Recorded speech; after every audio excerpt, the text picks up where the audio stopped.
This episode features a conversation with friends in action about the power of giving and its impact on lives abroad. Some personal religious views are expressed during the discussion. These views are solely those of the speakers and are not intended to promote, endorse, or favor any specific religion. Groff Tractor and Equipment values and supports religious freedom and respects diverse beliefs. Welcome to IronCast, brought to you by GT&E. I'm your host, Jason Gillhoolley. In this podcast, we talk all things iron. Whether you're in the dirt, trees, or pavement, it's about real people, their stories, and real conversation. Insight to what's happening in the construction industry and everything in between. Thanks for tuning in. We're going to get things fired up and ready to go.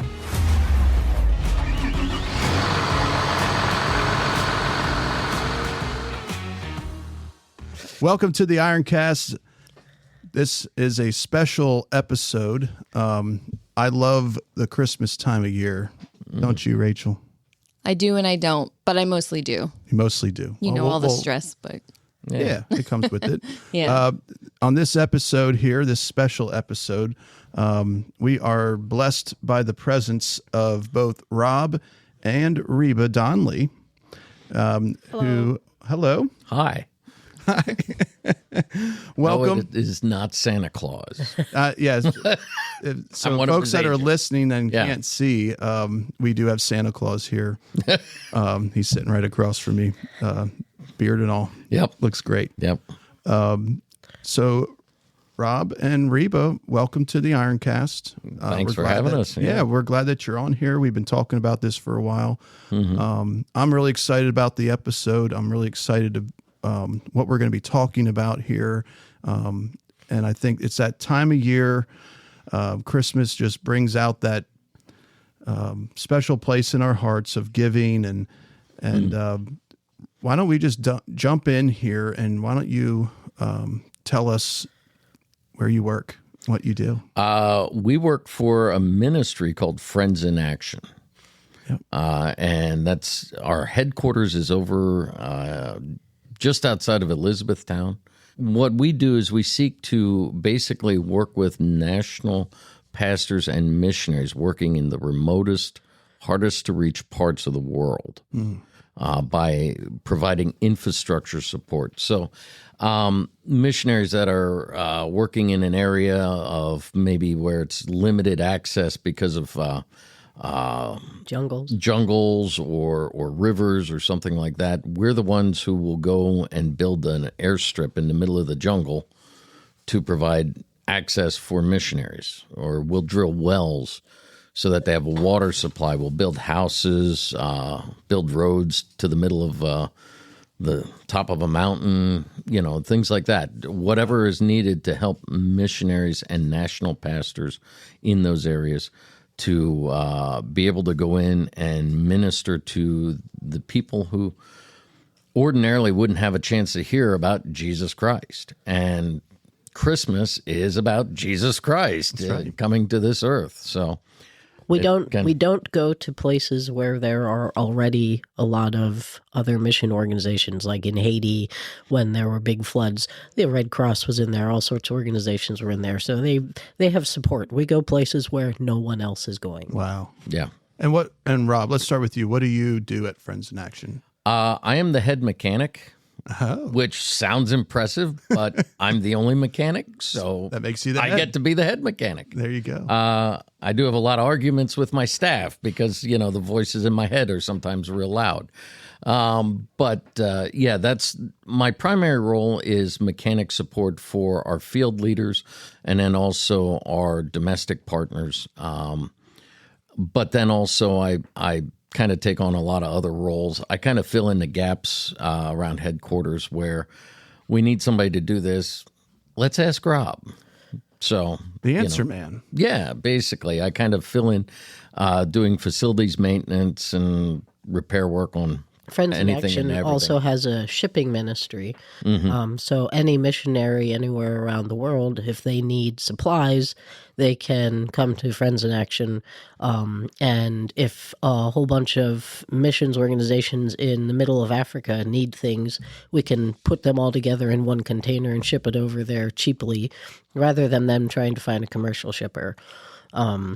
So they pay for the shipping, but it's at a much reduced rate, and we handle all the logistics. And so a lot of times Rob gets roped into helping with the crating things and picking up the heavy things and putting them in boxes and things like that. Picking things up and putting them down. Yes. I like it. Pick things up. Well, and those different organizations many times have mechanical needs.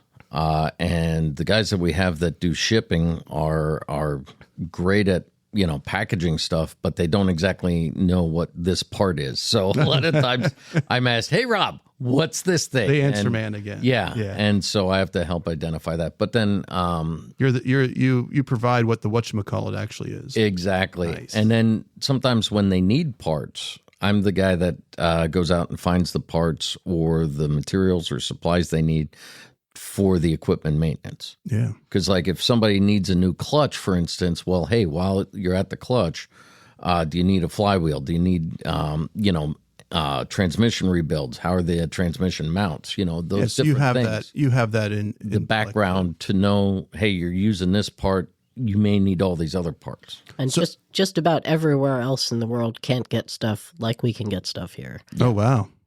Yeah. Yeah. So you got that figured out. Yeah, somewhat. Yeah. Go ahead. Reba, what do you do at Friends in Action? I'm in the office at Friends in Action. I work in communications. And I manage the donor software. So we have a donor database of people who contribute of their funds to help our ministry, help Friends in Action fund the projects that we have. And so that all goes in a database, and I manage that data. Also sending out acknowledgments to all of our donors. And then at the end of the year, the Friends in Action is run by a board. And so they require a lot of reports at the end of the year, as boards usually do. And I get all the data and everything for all those reports. So I do numbers. Nice. So Reba, let me ask you, and then Rob, I'm going to ask you this as well, but so I'm coming next to you. What experience in the construction industry did you have before working at Friends in Action? When I was a kid, when I was a teenager, my dad was a carpenter contractor, and I worked for him summers and winter breaks, and we did roofs and concrete and siding and drywall and tore down lath and all the fun things, insulation. And I also worked at Bamberger's in town. I worked in the office, and I still work for them now, occasionally taking fuel oil orders over the phone. But then my main secular job was with South Lebanon Township. I was the assistant manager at South Lebanon Township. And so that in that job... And that's our township here at our Lebanon store. Yep. And so I was in charge of the budget, which meant that when we needed dump trucks and excavators and backhoes, we went out bidding for that sort of thing, and a lot of times we got to do local. Yes, you guys did, and we do. We did. Yeah, and we do appreciate our township and that long-standing relationship. Yeah, for sure. And Rob, before Friends in Action, what was your experience? Well, my primary experience was with, I worked for her dad, actually. We met in high school, so. How long have you guys been married, by the way? I'm sorry. It'll be 30 years next year. Yeah. 30 years, wow. June, it'll be 30 years. We've been dating for like 26 years, but we've been married for 30. 30. So you were dating 36. less years than you were. Yeah. You said 26. Oh, yeah. Sorry. 26, 36 years. It's just an arranged marriage. Those other 6 years, right? Yeah. Yeah, something like that. Yeah. Yeah, because we were dating when she was her freshman year of high school, which was my sophomore year of high school. So we met in marching band. Yeah. You guys are both in marching band. We were. Wow. We still are huge marching band fans. Drum Corps International, man, that is absolutely, it's one of the things that we like. But anyway, so I worked with her father, who taught me a lot of stuff. So just doing contractor work and things like that, very basic things. But then as far as construction equipment and the work that I do now, I worked for 18 winters for PennDOT. 18 winters. Yes, as a diesel mechanic. It's like a medieval way of saying things. Well, I was there 13 moons. There was 3 of those. There were 3 winters that I was a winter temp. So I was a temp snowplow driver, part-time lollipop holder, with the stop-and-go paddle. And then there were also 2 winters after I left PennDOT that I went back because they were having a hard time finding mechanics here in Lebanon County. So I went back for two winters to help out a little bit in the shop. When I left PennDOT, I was kind of the main guy who understood the spreader control systems. Oh, okay. So I had set up all the trucks for our county, but then also had wound up being farmed out to some other neighboring counties to help with all their equipment. And so even after you left, they kept calling. Yeah, please come back and help us. Matter of fact, even last winter, I actually was still getting a call from a guy saying, "Hey, how do you set these trucks up?" So I was the guy known pretty much throughout the state for that. But at PennDOT, I wound up being kind of one of the head mechanics and had a wonderful time there. Were you the only mechanic? No. We had actually 4 mechanics there. I just was the guy that was, I was the road guy. I was mostly out on the road, especially near the end there. I was the bring the truck back alive kind of guy. I got you. This thing's stuck the triage. This thing's stuck out in the middle of the interstate. We got to get it back here. Most road techs are. Send Rob. Yeah. So Rob's the answer man. Exactly. We kind of duct taped it together and got it back to the shop so we could fix it properly. So tell us your story, Rob, how you got started at Friends in Action. 2008, I got a phone call from the director of Friends in Action, and he was the guy that was going to my church at the time, and he said, "Hey, I need your help with a project. Your name was given to me by the church office as somebody who could help me." Now, what I knew about Friends in Action at the time was they had just moved into the area over to E-Town in 2007. They had been out in Missouri. Oh, okay. And that's where the ministry started, was really in Missouri. And they moved, again, Central PA, 2007, and they were using an old farmhouse as an office building. And the roof was bad. So I had heard, they might need some help with roofing. Well, I had a little bit of experience with that. And 2008, I was at PennDOT, and the guy's name. And we had a young family. We had a young family. The guy's name's Tim Johnston. And Tim called me and said, "Hey, I need your help." And I said, "Okay, well, I can probably find Elizabethtown." He said, "No, this project's down in Nicaragua." And I said, just a little further away. And I'm like, "Nicaragua?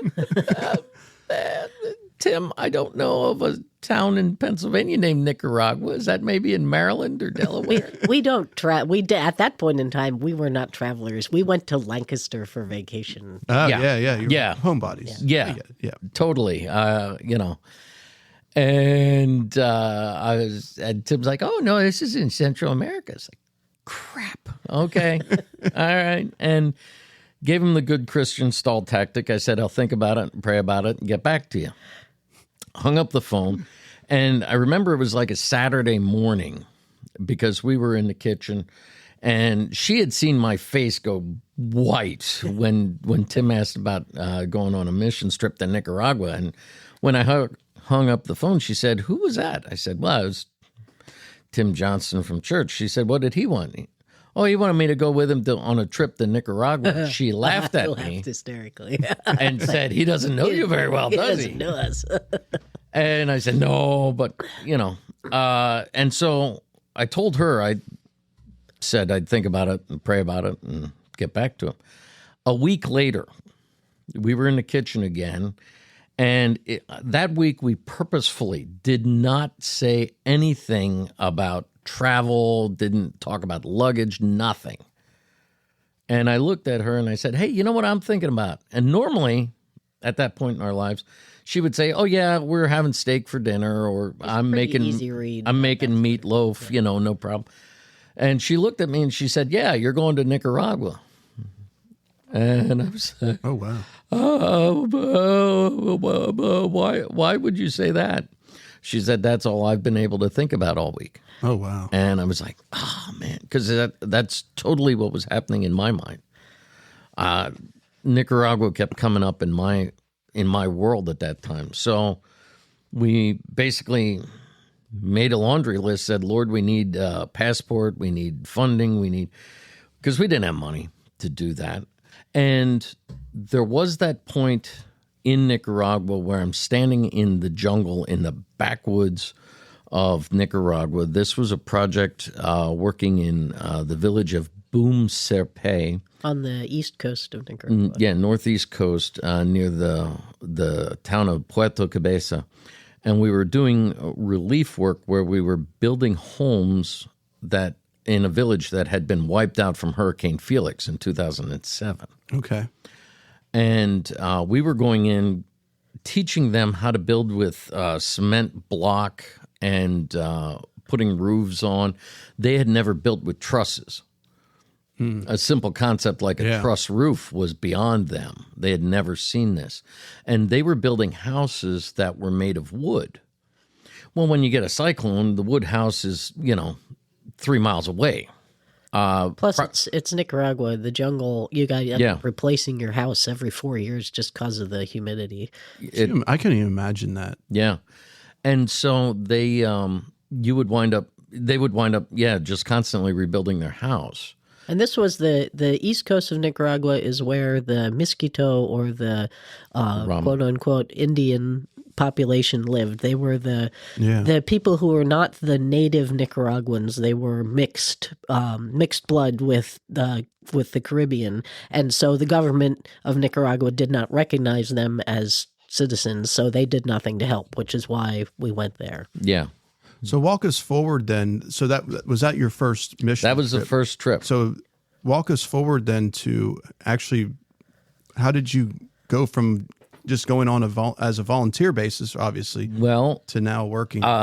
Actually, I got to pick up there because there was a point standing there in the backwoods of Nicaragua where I said, Lord, all I got, I know nothing about the people, place, anything else here. I have nothing to bring to this trip. It's all you. So if you want me to go home, you need to do it. And that was the point where I started surrendering my life to Jesus Christ and what he wants me to do. And from that point, it's been a progressive, what I didn't physically die there, but my desire to live for myself died there. And was that what was required? And that's really, that leap? Yeah. And from there, there was a lot of personal journey with a lot of different things, really digging into the Bible and getting a firm understanding of what do I believe and why do I believe it. But finally then in 2017, I started to feel the now you had gone on I went on a number of different Oh, yeah, trips. because I've known you for quite some time here. Yeah. There was many trips. Yeah, well, prior to that, 2010 and 2012, I was back down in Nicaragua. Friends in Action actually finished up that project about 2014 because our goal had been to rebuild 100 houses. Oh, wow. Because prior to the hurricane, there were 104. After the hurricane, there were 4 left. Yeah. So we rebuilt pretty much the entire village. Wow. That's good, yeah. That's awesome. Yeah. Just providing them with the materials and supplies they needed. So I went down and kind of finished that project out. And then, like I said, really kind of went on a journey understanding where I'm at spiritually. And then 2017, we felt the Lord calling me to full time with Friends in Action. And that was, there was a lot of time then spent okay, really the call at that point was more to full-time ministry. And 2018 is when it started to be solidified that the Lord was calling me to Friends in Action. So so before that, in 2017, you knew that I'm making a shift. Yes. I felt that Yeah, there was something that I'm going to be leaving. Obviously, you had a good job working at PennDOT. I had good... you were the head mechanic. Yeah, ostensibly. There was a guy actually who had more seniority, but he really didn't... he wasn't as... he was more the head mechanic. I just kind of was the second in command, as it were. But I had... But it was a good... Yeah. It was a good government job. Absolutely. It was secure. Good benefits. Was very secure. Good very benefits. Secure. Yeah. Didn't have to worry, plenty of overtime, that type of thing. Didn't have to worry about being outsourced. But that's when you've realized, I'm going to have to give some things up here. The 2017, we started really kind of praying about where do you want me to go. 2018 is when we started to see the vision of Friends in Action and their need for a mechanic. Walk me through that. Like what did you see? Why did you lean towards Friends in Action? Well, and what made you make that decision? Friends in Action built the facility we have now in 2015. And we had taken on leadership roles in our church. And our church was having a leadership conference for all the ministry leaders in our church. Okay. And they had it at Friends in Action. Well, again, the director, Tim Johnston, during one of our breaks with the meetings for our church, gave us a tour of the place.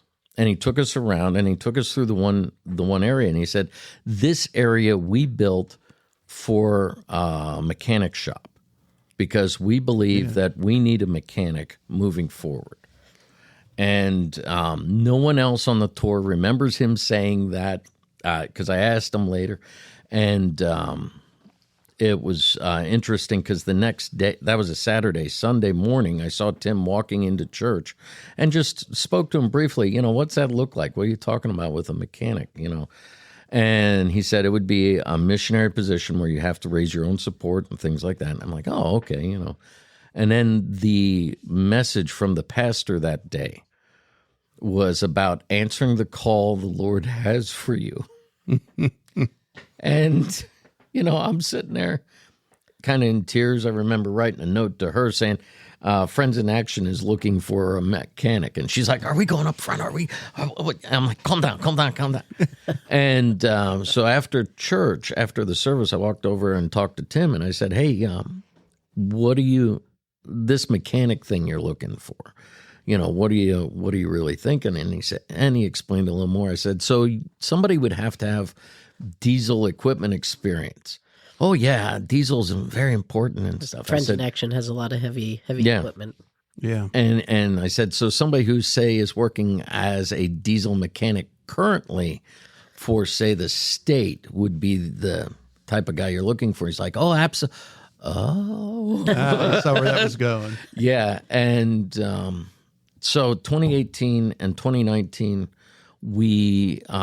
I went on some trips to really just vet out, is this actually the Lord's calling? And he said, if this is really the direction we're going, I'm not going to go into full-time ministry until I have gone on a trip to see what it's like, because I had not been on a missions trip. So then I went to Nicaragua. Now I went to a different part of Nicaragua, to the Rama K people, and they're in the southeast corner of Nicaragua.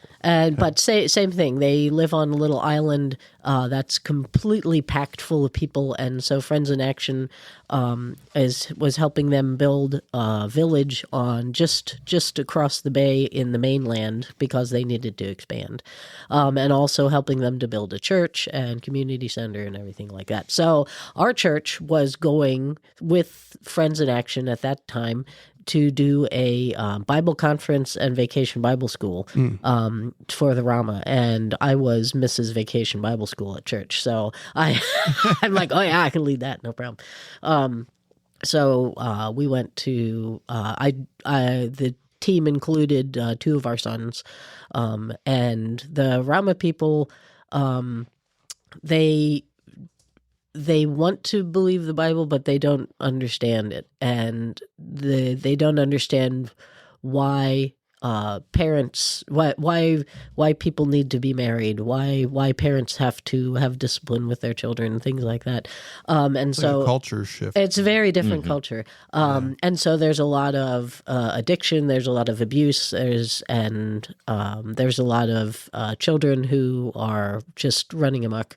There's a big need there. There's a big need. So for me to be able to go with my they were older teenage sons at the time who were very respectful and who were very obedient to their mother. This was like and there were other parents along who also had their children, and the Rama people said, you need to come tell us how you do this. Oh, wow. So you were an example. Yeah. So there we went to build a village, but really we ended up talking more about relationships. So it was more than just doing the work there. Yeah. And I had a lot of personal things to overcome in that experience as well. My health was not great. And I was afraid that when I got there that I was going to be more of a liability than a help, because it's hard. It's hard to live in a place that has no amenities. And I was at a pretty low place physically, emotionally, mentally when I got there, because travel is hard.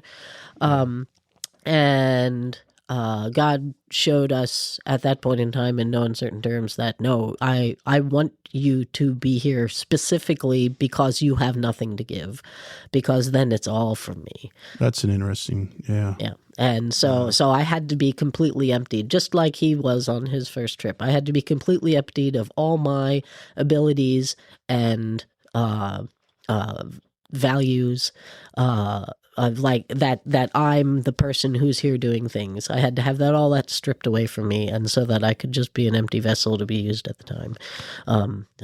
So that's when I was like, oh, okay. So what made you jump into actually leaving your job at the township? Another case where good government we had to have we went through orientation with Friends in Action, and they do a good job of explaining the finances and how it all works. And we had decided after prayer and talking through things that it would be better for us to do full-time ministry after all the kids had graduated school. So we didn't need to uproot them, because we didn't know. We thought maybe we're going to be called to another country. We don't know. Oh, wow. We're available to do whatever is going to happen. But we thought, they're 16, 17, 18. They're not going to want to uproot and go somewhere. We'll do this after the kids have all graduated. Yeah. Part of that was also so that they would be on their own and independent, and it would be easier for us to raise support for just us than all versus the entire family. Mm-hmm. So we made a plan with God, and Rob would join the ministry first, and I would stick on at my job at the township until we paid off all of our personal debt, because we didn't want to be raising support so that people could pay for all of the dumb, expensive decisions we made in the past. Gotcha. It really was a big change in our stewardship of our finances and understanding how to run a household and everything. Everything changed when we decided to go into ministry. So we had probably 5 years or more. Well, I left when I left PennDOT, I was 48 years old, and that was 2021, January of 2021. So we're coming up on 5 years here. And when I left PennDOT, that was because the need at Friends in Action was far greater for a mechanic at the time. At that time, yeah. Right. And so I left. Now she left the township. I only left the township this year, But 25. she has been doing kind of I've been and coming over for doing the last the things that I'm doing at Friends in Action now, learning about the database, managing the database, running the thank yous. I've been doing that since 2021, probably. Yeah. Just or transitioning into that for about 2 years. The only thing I didn't do was sit in the office and do the receipting when people send in checks. Yeah. That's part of what I do now. That's the only thing I didn't do before then. But I had my full-time job, and I had all the separate ministries I was participating in church and other ministries. And then I also was putting in probably 25 hours a week with volunteering at Friends in Action. Oh, wow. So, and so then when our youngest son graduated this year in 2025, then it was time for me to leave the township and go to Friends in Action. Yeah, this was recent. Which was extraordinarily terrifying because up until that point, we had all the township insurance and security and vacation and sick days and all the things. Wow. And so it was, but we saw when we started raising support through Friends in Action, when Rob went full-time in the ministry, we saw God provide for us because the first year we were coming up to the end of 2021 and we were about 10 grand in the red and there was no solution. I couldn't find any wiggle room anywhere. It's just like there's no way to solve this. I have no idea. And so we prayed hard about it. We got our financial and ministry partners to pray specifically. We're like, okay, God, we're going to thank you ahead of time for what you're going to do here. And we're going to trust because you say you're going to provide for us. And so we're going to trust that. And by the beginning of the next year, we were in the black, and I kind of turned around and went, "Whoa, what happened?" Wow, that's awesome. Yeah, so we've seen many times God provide for us in ways that we thought were impossible. So we knew that when I left the township, it was going to be that was a big Band-Aid to rip off. Wow. But we knew that we've seen God provide in the past. It's like, okay. This is where we go, and that obviously helped. Once it was ripped off. Oh yeah. Knowing level that of trust there, that this has happened before. Yep, and he's. It was challenging to figure out the insurance, but that's mostly figured out. Yeah. And we still are a little short on our financial support, but so far we get to the end of each month. And it's like, we're not going to have enough. We're not going to have enough. We get to the end of the month and we have enough.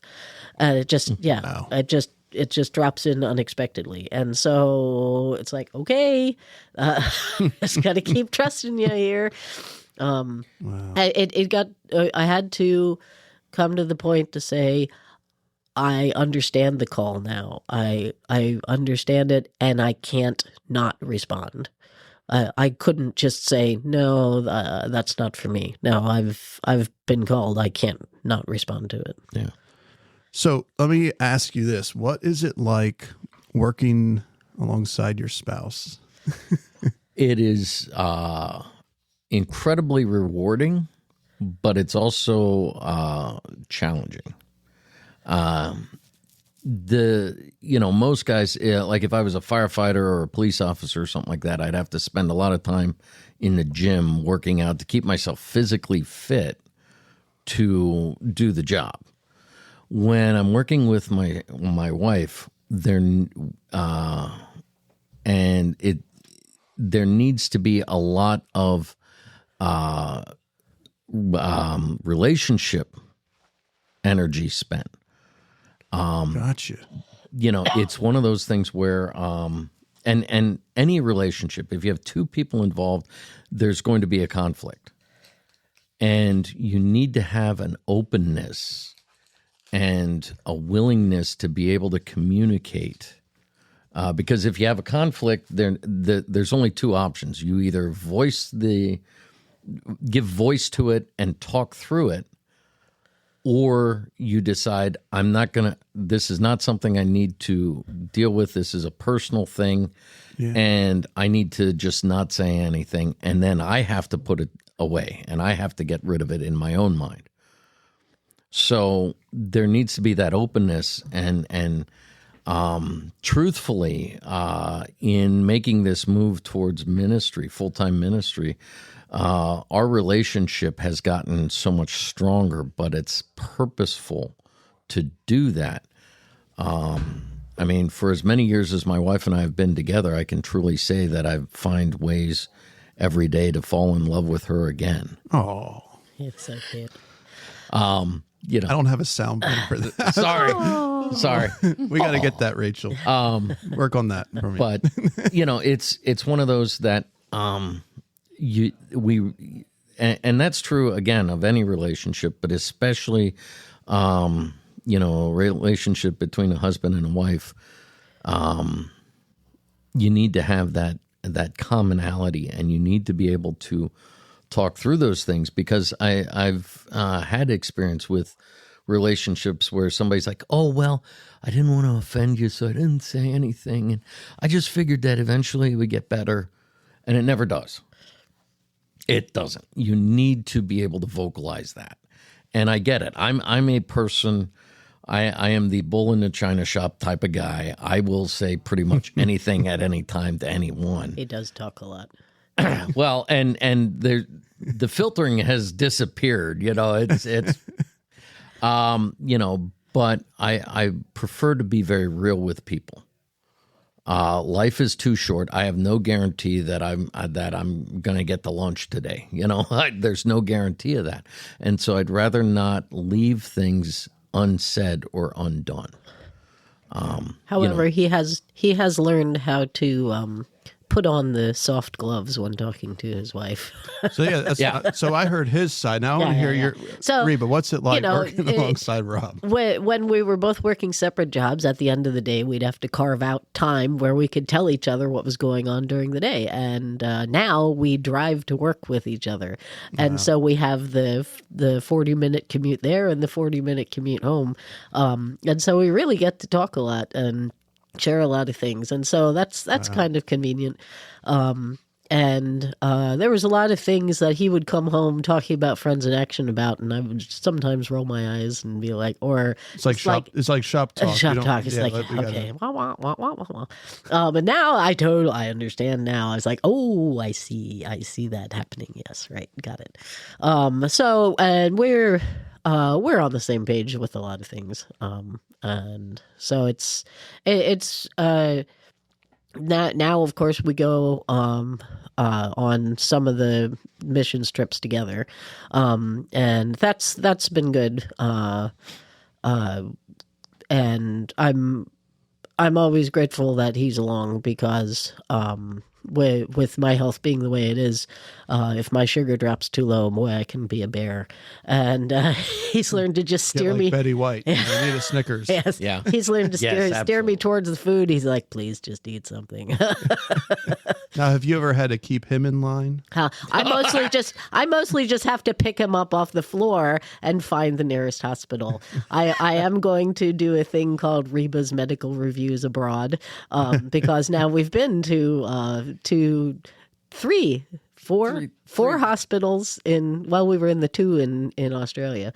Okay. Yeah, so we've been to 4 medical facilities outside of the United States. I know how this goes now. So yes, ladies, go with your husband. They might need you. Yeah. Missionary wives, I have discovered, are these amazing women who stand back and they're just like, okay, honey, I know what's going to happen here. I'm going to stand here and hold the Band-Aid box, and wait for you to need me. My wife, I am so blessed to have just the most wonderful wife, who she is the one who keeps me grounded with things. I am so much the optimist, and she is enough of a pessimist that she can point out those things that, hey, did you think about this, or this? A classic example of that, and this may be this just kind of exemplifies the the way she works in my life. I had a brand new mower, and my sons, the ADHD boy. We have 4 sons, and the one lad exemplifies ADHD. They were out in the backyard. He was mowing the lawn, and they had been throwing old railroad spikes at each other because that's what boys do. That's fun. Yeah. And they didn't pick one up. And he hit one with my mower. And this was brand new. This was the first mower, the first brand new mower I had owned. And I was so excited. And I think we had it 2 months. And the lad bent the crankshaft on it. And I came home from PennDOT at the time, and I was ready to just tear him a new one. And she looked at me and she said, well, what's more important to you, your relationship with your son or your mower? Wow. And nice. she has that way of bringing me back to what's really important here. And, many times I stand there and I look at her and I just say, whenever you don't want to be right, let me know. Whenever you're tired of being right, just let me know and we'll go from there. That's funny because my wife recently told me I had to stop acting like a flamingo. I really had to put my foot down. Oh, I was waiting for the dad jokes. You warned me. Well, I have a lot coming. of. It wasn't pink and feathery. I have a construction joke. Do you want to hear it? Sure. I'm still working on it. Okay. When does the hurting stop? So, but anyway, back to your question. It's been great working with my wife. That's good. So That's great. Do you have any dad jokes? Or would they be? I am a person who just comes up with things on the fly and typically make people groan. Okay. So, if anybody's talking for any length of time, I will find humor in it. But it's not any good humor. It's, really kind of sad and pathetic most times. Have they transitioned now? I mean, you guys are grandparents. Yes. Yeah. And you're going to be even more grandparents soon. I Yeah. understand. Yeah. Yep. So now are they grandparent jokes? Yes. Yes. Yeah. So they're They're extremely bad. Nana and Pep jokes. Yeah. Yeah. Reba, do you have any? Oh, man. I'm putting you on the spot. Yeah. Putting. Well, I have a few inappropriate ones. I can't use those. Yeah. We have a bleep button. Well, it's our oldest son being autistic. He was 19 months old when the twins were born, and then the twins were 3 years old when the youngest was born. And so between those, and the one twin is ADHD, and then the youngest lad's got Down syndrome. So there was all kinds of craziness in our house growing up. And our oldest son was the king of the one-liners. Oh, my word. He would come up with stuff, one day she's giving him instructions. Oh yeah, I tried to. I had a list of 4 things he needed to do. I said, okay, all right, go upstairs and get your sneakers, and then you need to find your coat and bring it down. Then you need to, and he just looked at me with this blank stare, and he said, sneakers. I said, okay, all right. Oh my God. Go get the sneakers and come back down, then I'll give you the second one. So anytime somebody's giving me the deer in the headlight, we just look at each other and go, sneakers. So these are inside jokes. Oh yeah, totally things from our past. Did you ever hear what the dad said when he got a universal remote? Nope. He said, this changes everything. Yeah. All right, we're done with the jokes. Okay, Maybe. for now. How many jobs or mission trips have you completed? Or let's say that are ongoing or... Yeah, we have some different projects going on. We have ministries going on in Central America, in West Africa. We have a well drilling team there. Bolivia. Bolivia, yeah, we're getting ready. We're looking at building an airstrip down there, so that's one that's just starting. We have the big project currently. Our current big project is in Vanuatu. Now, 90% of your listeners just said Vanuatu. Vanuatu. Why don't you tell us where Vanuatu? Well, yeah. And if you try to do it, It voice used to be text, called the New Hebrides Islands. Yeah. It's near Australia. Yeah, basically halfway between Fiji and Australia. Well, the way I explain it to people is if you take the west coast of the United States and Australia, about in the middle of that is Hawaii. And about halfway between Hawaii and Australia is Fiji. And about so it's halfway, 3/4 of the way. Well, halfway between Fiji and Australia is Vanuatu. So it's 11/16. Something like that. Something like that. Yeah, it's over there. It's a wonderfully beautiful place. The people are the most incredibly polite people in the world. Wow. It's a very friendly. They are the most incredibly polite people. My only problem over there is they are so soft-spoken. They don't want to offend anyone, so they talk very like this. quietly. Well, the guy who spent a lifetime with pneumatic tools has a hard time hearing anything, and so I'm generally telling them, "You got to yell at me." Anyway, Which is like a normal tone of voice then. Correct. It's a collection of 83 islands. Yeah. Mostly volcanic. And the whole population is about 330 people, 330,000 people, 1,000 people. And we're working on the largest island, and we built a road up into the way into the interior. It's volcanic mountain area. And we built a road way into the interior to support a national pastor there named Pastor Gabe. And that brought vehicle access into an area that was so remote. To get there, it was a couple days of hiking. Yeah. And people would die because they would get hurt or sick or something, and they couldn't get out, and they couldn't get help in. So us building the road was just an incredible godsend for them. And that opened up many things for the indigenous people there. But now what we're doing is building water systems which is gonna bring clean drinking water to 30 villages. Yeah. And the main point of that is clean water is a great thing.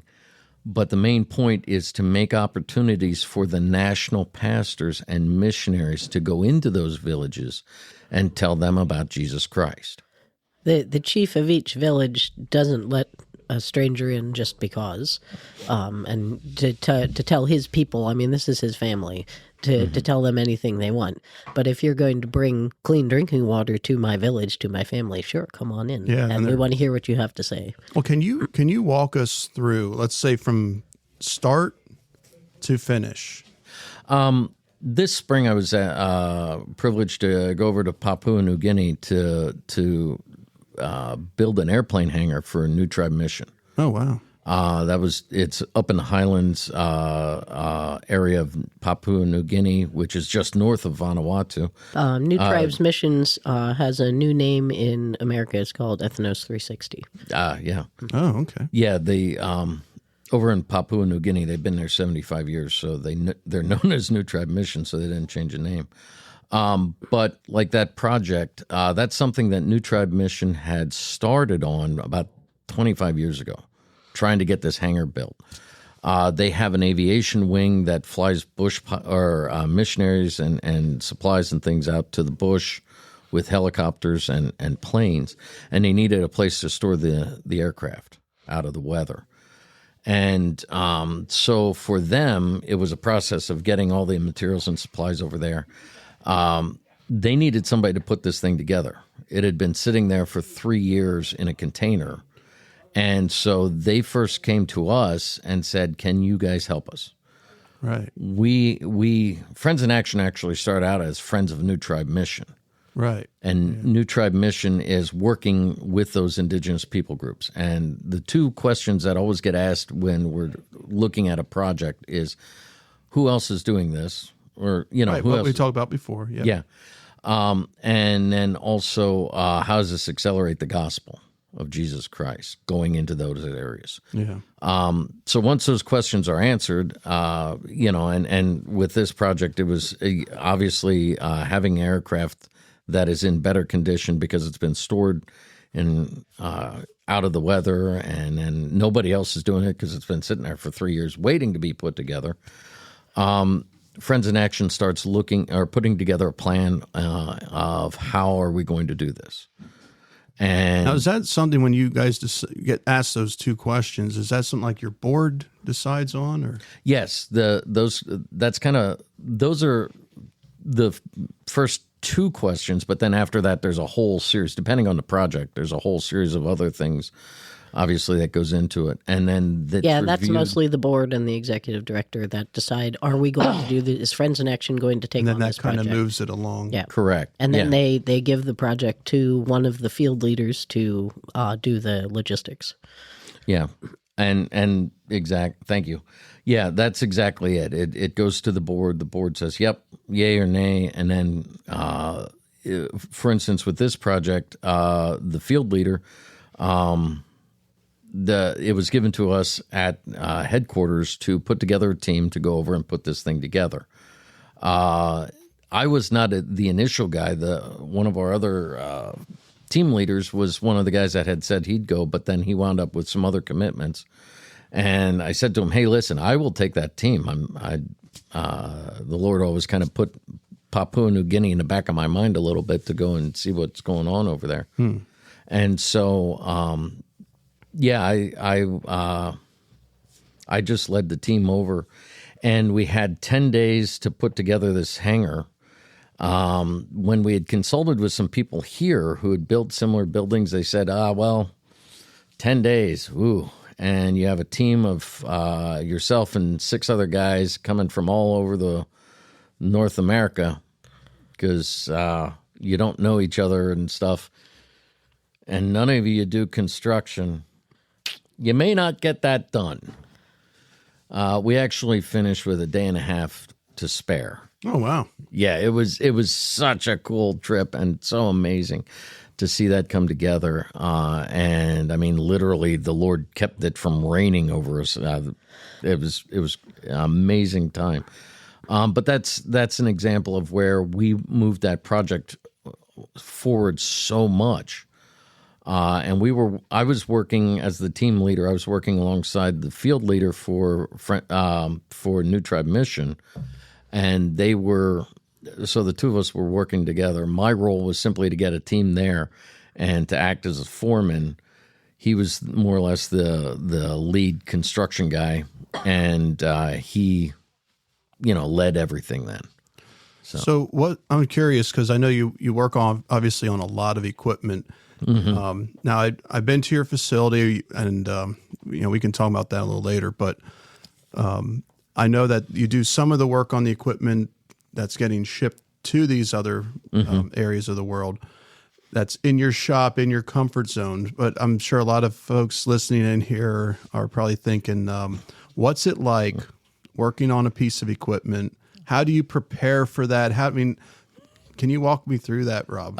You mean in other countries? In other countries, yeah. We obviously know when we're in the creature comforts of your shop, it's, just like everybody else is working on stuff around here. But for the years I spent at PennDOT being the field mechanic there, or the road guy, that prepared me for working overseas because it's kind of similar. You have a lack of resources. You have the parts shop is not down the street.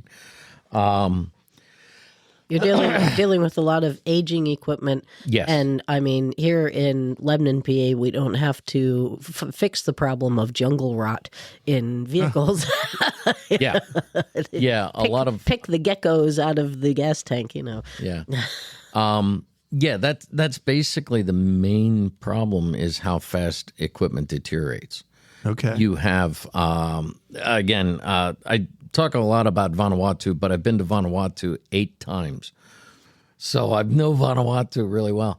But you have to be aware, like if I want to replace a tire, okay, I got to get the jack out. Well, the jack's an air jack. Well, somebody didn't put the little pin in the end of the air fitting, which means the mud daubers got in there and built nests in the airlines.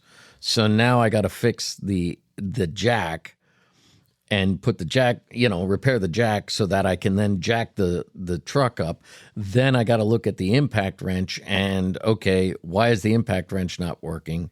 Fix that. And a lot of times what you find is you're repairing about 3 different things just so you can get to the project that you want to actually do. And then it rains.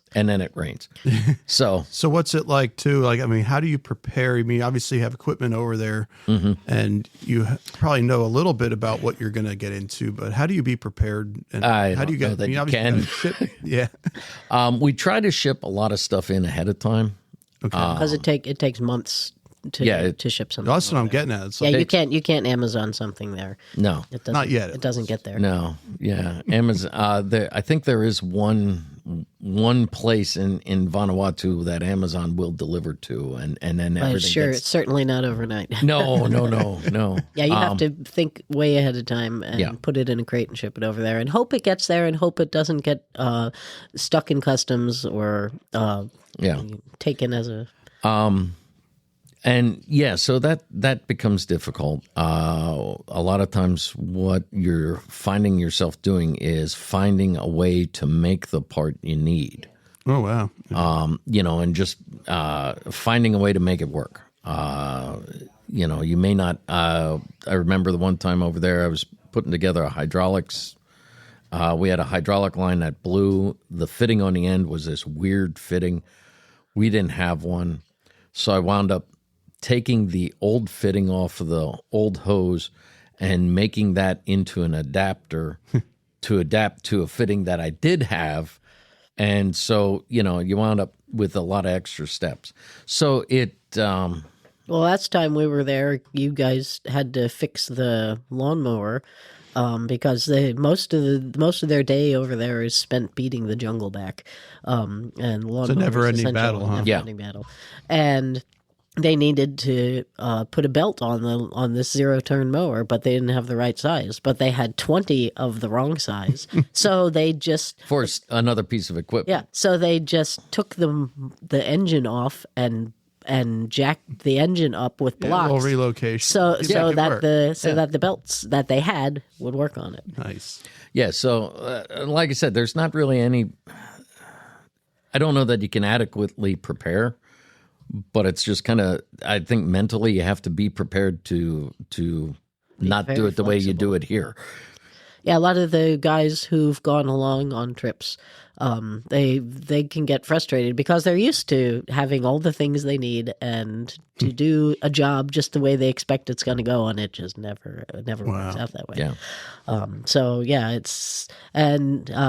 You do sometimes have to lower your standards a little bit. Like, well, it's running. It's not pretty, but it's running. Good enough. Yeah. So I'd be curious too, and I'd love to hear from you. Can you tell us a story that really stands out? I mean, you're to another country, remote, and a part of the ministry that really touches my heart. Yeah. Okay. Well, I'll give you 2, and then decide. Right. I'll give you 2 for the price of 1. Thank you. The first one, one of my first trips. I was over in Vanuatu, and I was just blown away by the beauty of the place and the people and everything else. And I was talking to her and just saying, man, you got to come along. You got to come see this place. And she kept asking me about Ray and what would our youngest son, Ray, who has Down syndrome. And, what are you going to do with Ray? Can he come along? And I didn't have answers for that. And we went to church the one Sunday on the island, and walk in, and I find my seat, and I'm kind of waiting for the service to start, and the little kids came in, and this one little boy comes in, and he's facing away from me, and he's just acting a little bit peculiar. The little girls come in their dresses, and they're all nice and pretty, and but little boys act like little boys. But this lad was acting just a little different, and I thought something about that's familiar. And he turned around, and I realized he had Down syndrome. Oh yeah. which is extremely unusual for that country. Well, and I didn't know it at the time.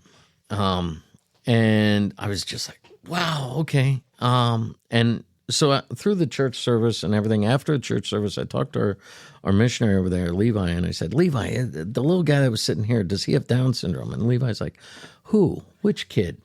I didn't, because he's a guy, you know. And so I said, Jen, his wife. Jen, the kid over here. Oh, yeah, that's Colton. Yeah, he does have Down syndrome. Oh, Levi, yeah, Colton. So Levi takes me outside, and he points out Colton's mom. And I walked over and introduced myself, and I had my phone, and I showed her pictures of my son, Ray. And she was all excited, and she had been talking to another missionary there. And she was all real excited, and Colton's mom went off to get Colton. And this missionary lady said to me, do you realize you are the first... Wow. The first parent this woman has ever met who has a son with Down syndrome. I mean, it would have been the only way we got through having children with special needs is with the community of parents who have children with special needs around here. Yeah. And the support is absolutely necessary, and all the services we got, they have nothing. And she didn't even know anyone else with anything remotely like that. Because Down syndrome is in all countries and all races, but the kids don't survive over there because the medical is not good. That's the point that the missionary said to me. Realize their medical technology is such they can't keep premature babies alive, let alone kids with all the medical issues that generally come along with Down syndrome.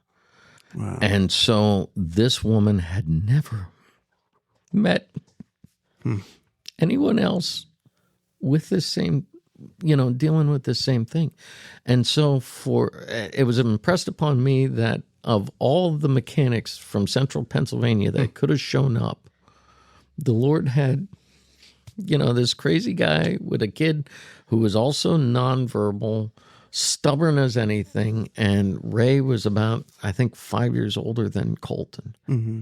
And this wonderful lady, her world just got smaller. Wow. Because, there was a big, nasty, ugly world, and she's facing something she has no idea how to deal with. And nobody else could help her. And nobody knows. And all of a sudden now there's somebody else. Yeah, he's from the other side of the world, but there's somebody else who knows what I'm going through. So this is a lot more than just fixing equipment and building buildings. Absolutely. The other thing that I've been doing out of our headquarters, and I wish I could do it more, but we just don't have the space. But one of the things that when I was a kid, bicycles were huge. When I had a bike, man, as a 10-year-old, 11-year-old, I went everywhere on my bike. It was man. your freedom. Yeah, exactly. It was freedom. I could go anywhere, do anything, ride to my grandmother's house, whatever. And so bicycles that was so important to me. These third world countries or these other countries, that's not available. And when you have a family from the U.S. who's moving over there and they have kids, the kids don't get a bicycle. They don't have that. And so with our shipping ministry, one of the things that I've been doing is if there's kids, in the place where we're sending the container, if there's kids, I'm trying to include a bike for the kid. So, that's one of those things where, thinking about Christmas, you come down and sorry, I cry. You come down on a Christmas morning and you're all excited about, oh, look at what presents I got and things like that. And for these families, when a container shows up, it's kind of like Christmas. Oh, wow, look at all the stuff that has shown up for us. But we got ranch salad packets. The simple things. Ranch dressing doesn't exist anywhere outside of America. And then, as they're unpacking this container, hey, for you, here you go. This kid gets a bike. Wow. A brand new bike, or a new to them bike. And somebody thought enough here to put a bike in a container for them. How incredible is that? And how amazing does that open up, the life for that kid, because now all of a sudden he gets that. He gets the ability to, ride a bike somewhere and things like that. We just sent a container over to Chad, and the family was... That's the country. Yeah. Not our friend the Chad. country of Chad, Central Africa. Gotcha. And it was a family of four kids and 2 parents, and they were moving over there to start an orphanage. And the dad was from Chad, and they needed bikes for their kids. So that's kind of where the bike thing started, is from there, being able to ship bikes over. And the dad was saying, as a kid, he used to make good money because he would, with his bike, he'd rent it to other kids. Oh, wow. He'd charge them 25 cents, and he'd have a distance of maybe 100 yards marked out. And the kid could get, for 25 cents, you can get on this bike and ride it for 100 yards, and then you had to come back. He had a side hustle. Yeah, basically. But that's how desperate, just to do that. That's like an amusement park ride, for these kids. Oh man, I got to ride a bike. And here, I think backyards are littered with old bicycles most of the time. Yeah, they're a dime a dozen. And that's kind of the problem with the ministry. I don't have the space. What would be great is if we could get a shipping container out back, and I can just full of bikes. Fill it with bikes, so when there's a need, I can send a bike along. Well, now the need's out. Well, yeah, that's not a bad thing. It's interesting too. Did you know that the people in Dubai don't like the Flintstones? I'm afraid to ask why. Well, I don't know why, but the people in Abu Dhabi do. Ow,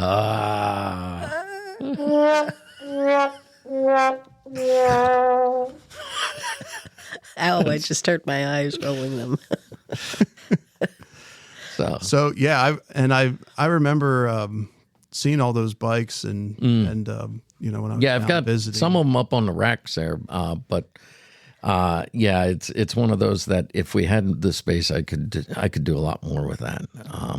But Reba, how about you? Do you have any heart moments there when you were out on a mission that stand out? I play a lot of music. I'm a musician, and my violin and my guitar have traveled with me now to Nicaragua and to Vanuatu. Nice. And I get a lot of stickers, put them on my cases. It's fun. And in Vanuatu, most of the people speak. They speak English. It's not great sometimes, but they do speak English. But I'm kind of like Rob in hearing when they talk really soft. I have a hard time figuring out what they're saying, right. And so I have a hard time connecting with people. But we went to the church there in Vanuatu, and they have a praise team at the church. I mean, like doing music. Yeah. Mm-hmm. And before we had gone, we were playing music on the back at the base ranch in Vanuatu, and the field leader there said, "Hey, I'll talk to the pastor. Maybe you can play along with their praise nice. team." And so I took my instruments along with me to church, and they were just thrilled to. They had not heard a violin before. Really? Yep. It's that was something they didn't know where to put the mic to, where does the sound come out, and I connected with a handful of people there who just came out of the woodwork like, "Oh, isn't that interesting?" And then we sat and we played music together and we sang together. And despite language barriers, we know a lot of the same songs. Wow, really? One of the times we were in a hospital in a foreign country. Since there's a story behind it. Well, yeah. Rob had an infection in his leg, and he was in the medical ward in the hospital, and it's just a poor hospital. They just don't have resources. Right. And I just felt so bad for these people. I mean, you have to bring in your own food. You have to bring in your own toilet paper. You have to have your family come in to help you get to the bathroom because there's no staff to help you do things. It's just, and they'd have all sorts of rundown furniture and things. Just it's almost like a field hospital for the Army. And I'm like, what can I do for these people? I feel so bad because we were there for several days. And I asked one of the doctors, I said, I have instruments. Do you think it would be okay if I brought them in and just played kind of in the background? And they were, oh, please. So the one day I brought my violin down and I just played hymns in the background, and nice. they all started singing along when they knew it. And they have beautiful voices, beautiful harmonies, and I don't know. Sometimes they were singing in English, sometimes they weren't. But yeah, that's okay. But right? it was so like, oh, I came here to help with heavy equipment and help a water project, and here I am in a hospital playing music to soothe souls, and that was I was like, oh, God can use all the things that you bring. Wow, that's awesome. So you like to play instruments? Indeed. And is there anything else that you're into? Any other talents or hobbies, or what turns your crank? I'm a numbers person. Excel is my heart language, so I do like to, I can turn anything into a spreadsheet. You like to get in those spreadsheets. I do. I like to make lists. But I also do crochet, and that's one thing I thought that they would never need over in the tropical islands over there. It's like, oh, well, I can't really sew blankets for them or anything because it's hot. Well, it's still cold for them. They still wrap their babies in fleece blankets. I don't understand this. It's too hot over there. But I do like to crochet for the grandkids, and I used to have a little crochet business, but I don't do that anymore. That's cool. What about you, Rob? What turns your crank? Well, there's this place over in Lancaster called Rough and Tumble. Indeed. Oh. And I keep telling you, you need to come over to that. And I will. I'll hold you to that. Yeah. Thank you. It's a museum of all things mechanical. And so is sitting in my shed, I have a 1946 John Deere B that's waiting for time, energy, and money for me to put it back together. I have the video of it driving down the street when it came home. Yeah, the putt-putt. Big John Deere fan. We appreciate that. Thank you. I figured you would, but yeah, but basically anything and everything that you can think of mechanical exists at Rough and Tumble. I've been going to that show. Our main show is in August. I've been going to that since I'm 13. Oh, wow. So this year we hit 40 years of going to the same show. And that was our vacation. We took the camper going and the back kids. to what you said earlier. Yeah. Not getting Yeah. about. And we're all steam engineers over at Rough and Tumble. Yeah, because we have steam tractors over there. And That's so cool. Steam cranes, steam bulldozers. Not a bulldozer or diesel. Yeah, gas and diesel. We have some gas dozers, but yeah, basically playing with mechanic stuff. It's the way the Lord wired my head is just understanding how things interact. The mechanics and the gearing and stuff like that on how things move. And so I'm just fascinated by it. Those engines over there, I can sit there and just watch, because we have hit and miss engines, the old style. Yep.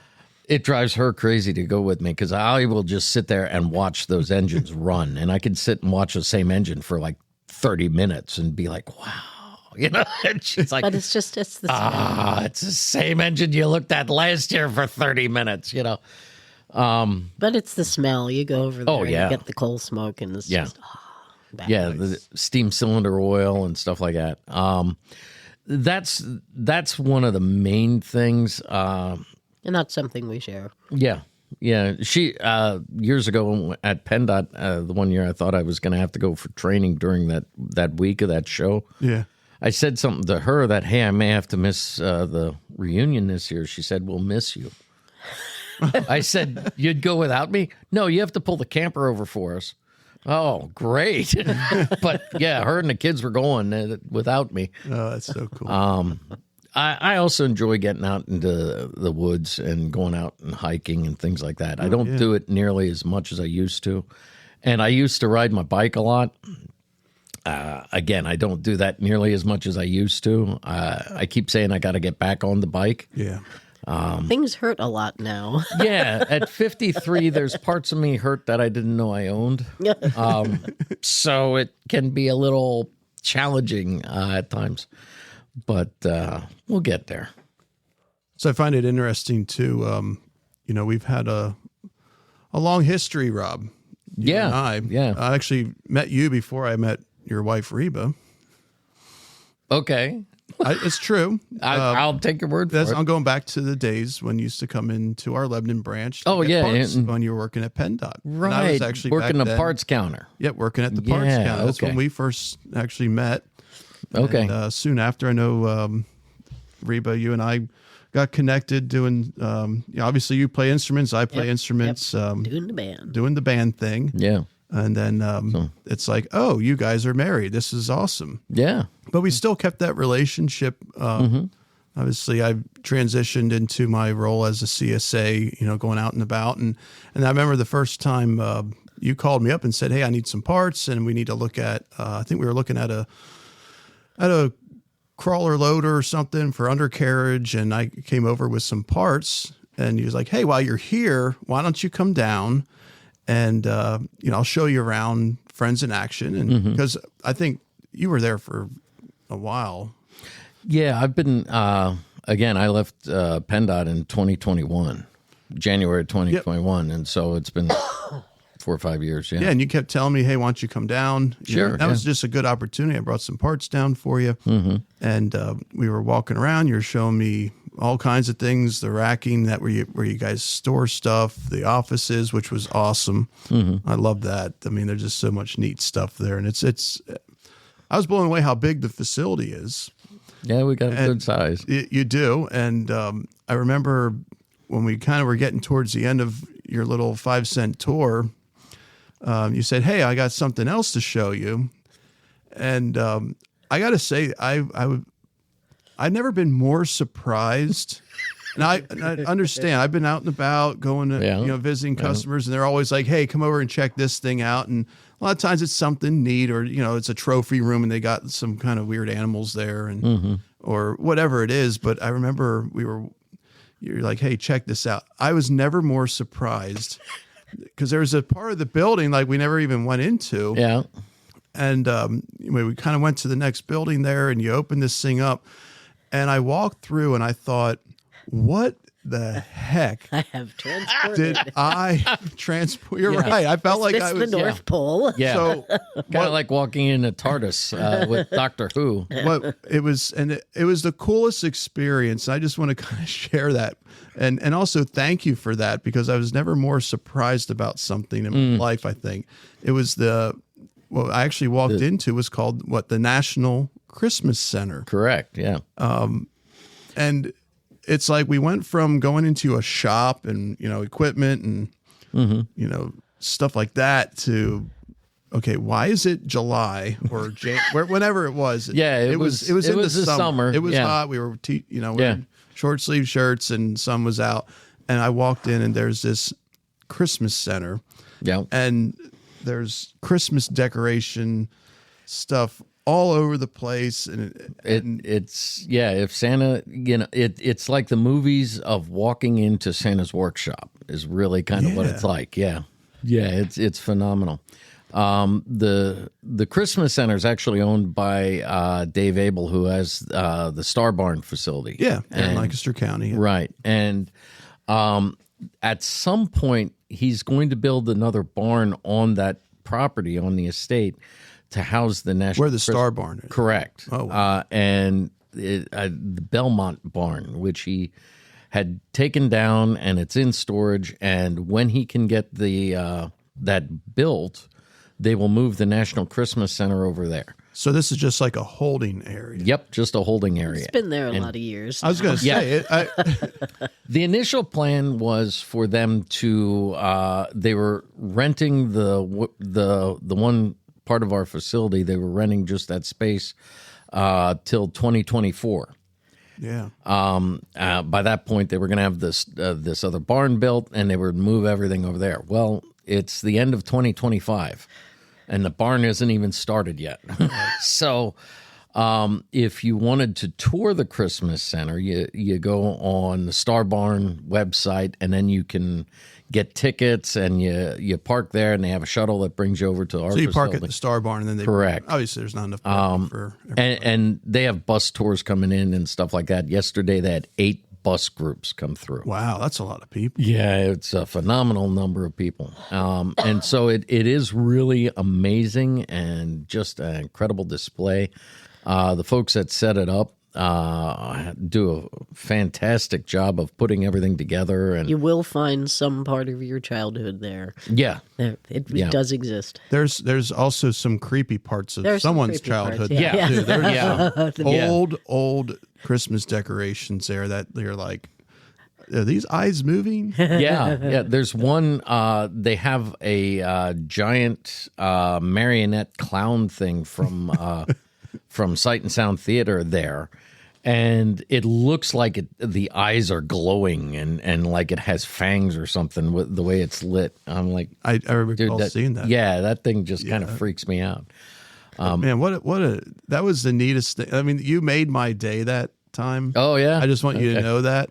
You know, Rachel, what was your take on that? Because I know you were pleasantly surprised as well. Yeah, it was. What were you thinking? It was definitely the last thing that I expected to see. yeah, it's in this nondescript, a warehouse-looking building. I liked the dollhouse part of it. So pretty. Yeah. And they're all set up. I mean, you just want to go in there and move the little chairs around. The candy shop was really cool. It just feels like you've stepped back in time in certain spots in there. Yeah. Certain areas. It's really neat. And all the wood floors creak like Lebanon hardware floors. You know? Yeah. Oh man, that's a familiar sound. Yeah. So, that's just an amazing place. So what's it like working with and leading a team of volunteers? I'm curious. I've been privileged enough now. I think I was trying to remember how many teams I've led, and it's a couple. Couple? Yeah. I don't know. A lot. Doing what we do when you lead a team of people for like 2 weeks overseas, you have to be sensitive to everybody's needs. You have to kind of pay attention to what are they, what's the person, how are they doing? Emotionally, mentally, culture shock is a thing. You can really set you back coming into a place that you've never been before, especially after you've been in a plane for 10 hours. Well, not just 10 hours. 10 hours at a time. One plane ride is 10 hours. Yeah. But friends, it's nice to go with an organization because they have the big book of everything that you travel with. And so one person is responsible for all of the things, all of the travel arrangements. If there's any problems, there's procedures for dealing with things overseas. And I said it earlier, my role as a team leader is basically getting the team to where we're working. Right. From that point, I kind of hand off the leadership to the field leader. Sure. And I just act kind of as the foreman. The manager, the team leader's the manager. I'm acting as a foreman for the work crew. But you're also food and beverage manager and health and safety inspector and HR. Because I mean, we go places that are hot and people just want to work. And it's like, no, you need to take a break. You need to get out of the sun. You need to drink something. Yeah. So it's kind of like running a marathon. You need to pace yourself. Yeah. And there's a lot of different things that kind of go into leading a team like that. It's a lot to be aware of, and thankfully we have a great staff that supports our team leaders. Yeah. The last couple trips I've been on, we've had actually the last one I was on, we didn't have any problems, oddly enough. But I've been on a number of trips where we have problems and, Delays in flight flights, delays yeah. and things like that. Health and issues. Yeah. It's wonderful where I can simply be the contact person in country to call back to the States to get support. Because communications is also a problem. Oh, wow. Yeah, you get to these countries that really have no cell service. Well, some areas don't, but actually some of the, like Vanuatu has better cell coverage than we have here. But you have to have the right. And card. the reason for that, they don't have the traditional system. They don't have the landline system. I see. So they don't have all that infrastructure to maintain. They can just put up cell towers. Yep. But like my phone switched from 5G to, not 5G, 4G to 3G to G to E, which was about like carrier pigeon, but I could still get but yeah, it's being that contact person and understanding that Vanuatu's 15 hours ahead of where we are here. That blows my mind. Yeah, so you need to get in touch with somebody in the office at Friends in Action, but you realize, it's 2 a.m. there. Yeah, no one's good. So, and we have, truthfully, our staff and our folks are used to that, and when we have teams out, they expect it. This year, we have sent out, I think it was 25 teams went out from Friends in Action all over the world. Wow. And next year, I think they're slated to do 26. Mm-hmm. Yeah, there's a bunch heading out. So this isn't just local. No. We have we do some domestic trips. We have again working with New Tribe Mission, Ethnos 360 here in the States. We have teams that go out to work on their facility in Missouri. Okay. And also Florida. Oh, Florida's on this year? Yeah. Okay, I missed the memo about going to Florida. But and that's just doing and actually we're working on a project over in Allentown, and those domestic teams have their own weirdness. Because like to go to Missouri, you have to have licensed, depending on what work you're doing, you have to be licensed and insured and bonded and everything in those areas. Oh, yeah. So there can be some strange idiosyncrasies that go into those. But then traveling internationally and managing that, and especially with people who have never traveled before or never traveled correct. To that country before. And a lot of people get the idea that, it's so complicated. Basically, like I'm working through with a gentleman now who I'm like, fill out the application with Friends in Action and have a passport. We kind of take care of everything else for you. We do the ticket purchasing and things like that. You raise the support, and we will guide you and handle a lot of the other stuff. We'll put a plug in for travel insurance. You must buy travel insurance. Anywhere you go, buy travel insurance. Yeah, but again, Friends in Action does that for the people who are traveling. So you take a lot of that brunt of the. Yeah, we handle a lot of that. But we guide if you need a visa, we'll tell you need to apply for a visa for a country. And a lot of times our travel people can do the visa for you, and they will when they can. But there's times where, but again, that's one of those things we guide you through that whole process. So as we kind of wrap up here, this is a Christmas themed. Yeah. Episode, as we talked a lot about Christmas. I'm actually curious though. First, this is just a little pop quiz to check your Christmassiness. Okay. How many reindeer does Santa have? All of them. That's a good answer, but I'm going to ask Reba now. How many? Isn't it 8? 9. 9 with Rudolph, I guess. Actually, it's 10. 10. So we got Dasher, Dancer, Prancer, Vixen, Donner, Comet, Cupid, Donner, and Blitzen. Then you have Rudolph, and of course, Olive, the other reindeer. You forgot Olive. Yeah. The other reindeer. Yeah. I had heard that joke before, actually. Your recycling. So yeah.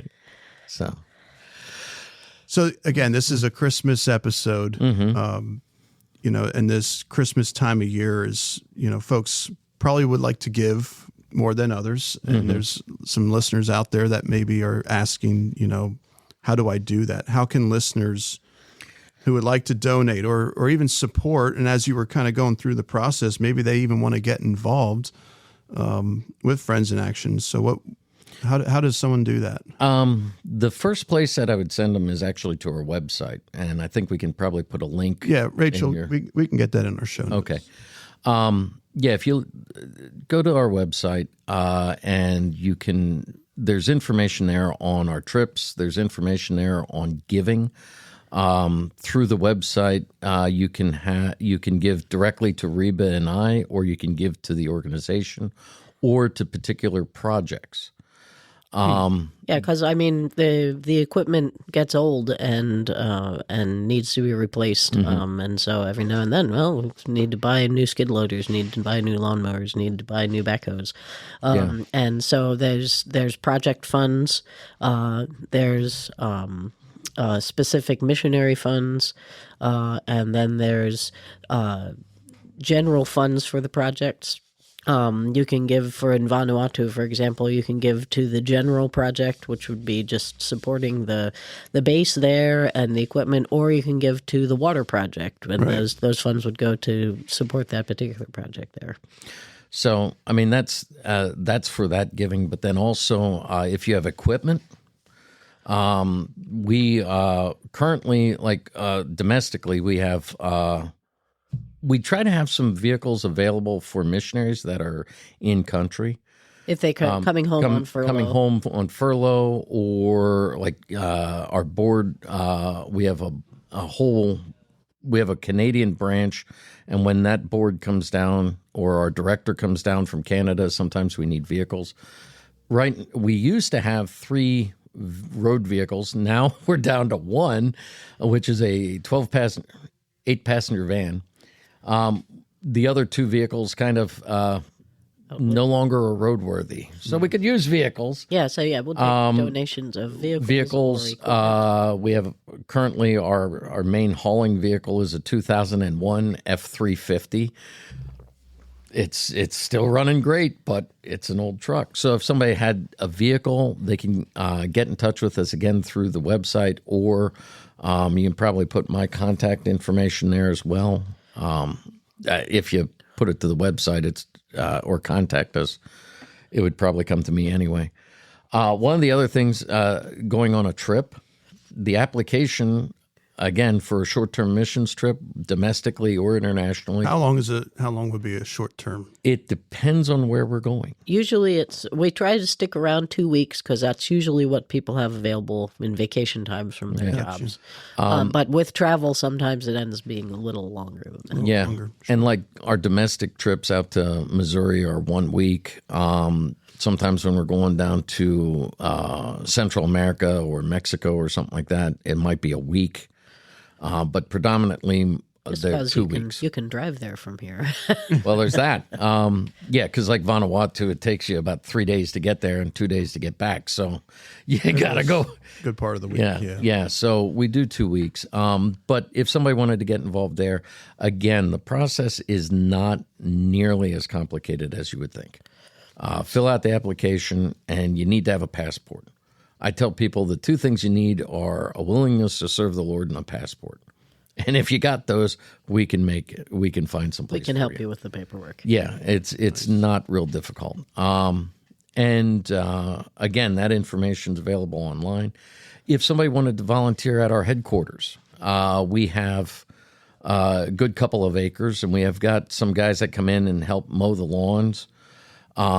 We are currently looking for people to come in and help with some of the different work there at the shop.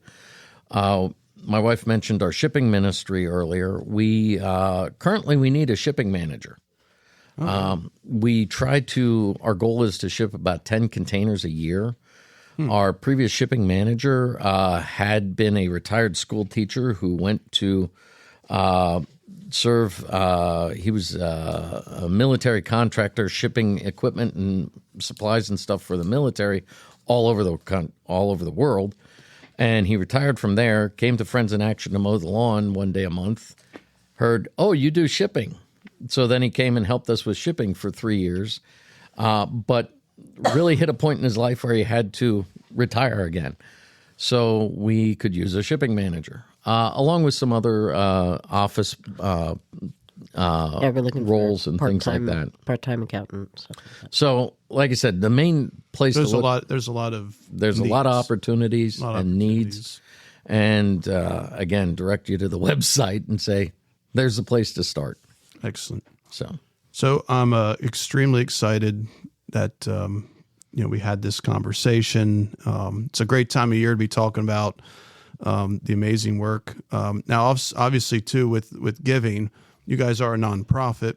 correct. So if somebody had a piece of equipment, there would be some Yes. Yeah, you would good get it. opportunities there. I know before, too, you were also looking for some parts as well. Parts for donations. here and there. Yeah.